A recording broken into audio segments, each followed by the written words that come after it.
Is TVC News at 10. We begin in the nation's capital, where President Bola Tinubu has now returned to the country after the technical stopover in the United Arab Emirates, where he met with the country's president, Mohamed bin Zayed Al Nahyan, and finalized a historic agreement which resulted in the immediate cessation of the visa ban placed on Nigerian travelers. The presidential aircraft carrying President Bola Tinubu touched down at the Nnamdi Azikiwe International Airport in Abuja at exactly 8:12 p.m. Nigerian time. President Tinubu traveled to India on the 4th of September, where he joined other world leaders at the G20 summit.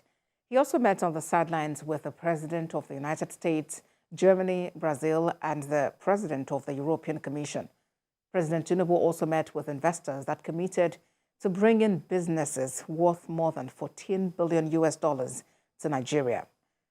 For further discussion on the president's foreign trip, I'm being joined on TVC News at 10 by an economist, Mohamed. Thank you for joining us on TVC News at 10. Let's talk about the gains of Mr. President's trip abroad. Would you say it was worth it going himself to the G20 summit?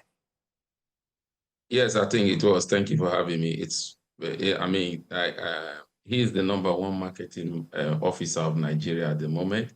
It reminds me of what former President Obasanjo did when he came to power, when he had to go to all other nations and say, look, we are back to business. We are here to do business with you. I think that's what the president is doing, knowing that for the past 8 years, we've not been in the center of business globally because of a lot of poor economic policy by the previous administration.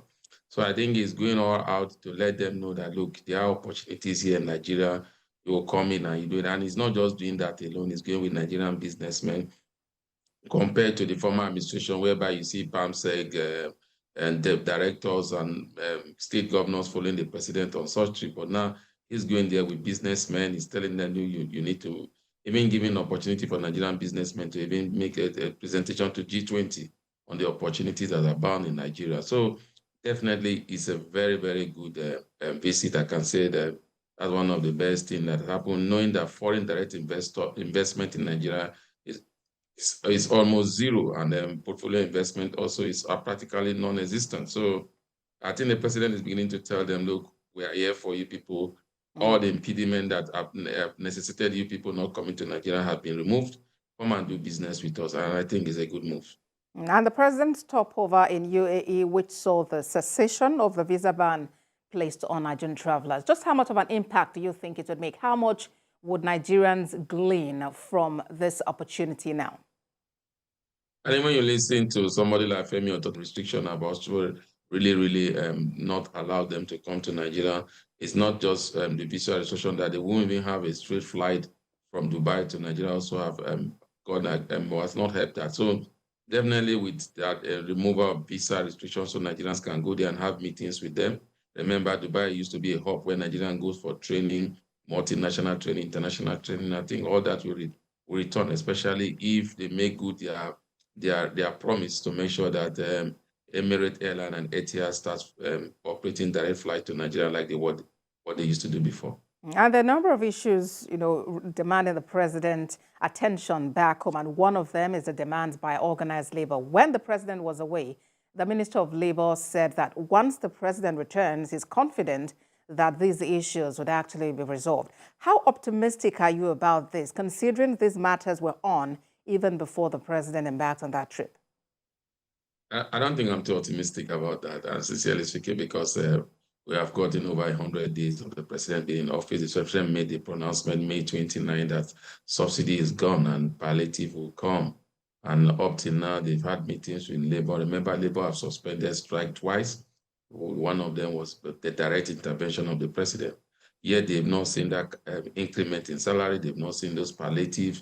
We've not seen, we just saw palliative given to state governors, about 5 billion like loan to state governors. But up to this moment, we have not even seen those palliative in any state. You said, oh, this is what the government gave. Though the Minister of Finance came in and said that only 2 billion have been released to some of these states. So I think he should address that issue on time, because Nigerians are really feeling the heat of the removal of subsidy. And we might not see the end to it, because just today we heard that oil prices have moved up to $92 per barrel. So it shows that we might get to a point whereby the cost of petrol, PMS, will go up. So the president needs to do things fast if we want to enjoy the game of the removal. The government want to enjoy the gain of the removal of subsidy, and the economy want to sustain the gain that it has gotten over the removal of the subsidy. Economist Mohamed, thank you for talking to us on TVC News at 10. My pleasure.